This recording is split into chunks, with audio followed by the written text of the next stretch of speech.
Isang magandang araw naman po ng Biyernes, mga sambayanan karerista.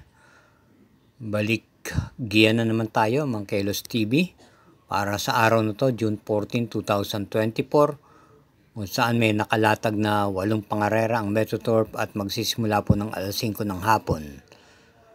Maganda po ang pagkakalineup, makapal-kapal, may mga 10 kalahok sa bawat pangarera at meron din naman mga halos full gate o 14. Kaya't maghanda po tayo, baka mayroon sumalikwat ng mga dihado, lalo na nitong nakaraan 2 pangarera ay kapwa parehas na halos naglemado po. Kaya ingat lang po at hinay-hinay sa ating paglilibang.